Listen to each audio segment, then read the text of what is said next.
Hello, in this video I want to show you how to enable or disable TPM on Gigabyte AORUS motherboard.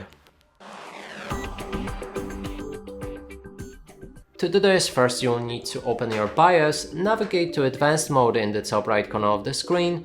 Inside, select the settings and go for miscellaneous.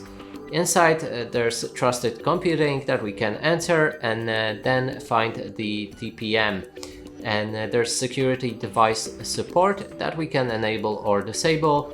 When it's enabled, you can switch your TPM by going all the way down. There's device select, and you can switch between TPM 1.2 or TPM 2.0. There's also auto options, and if you're planning on upgrading your Windows to Windows 11, I recommend to set it to TPM 2.0. And that's it for this video. Hope you like it. Please consider subscribing to our channel, leave a like and a comment below.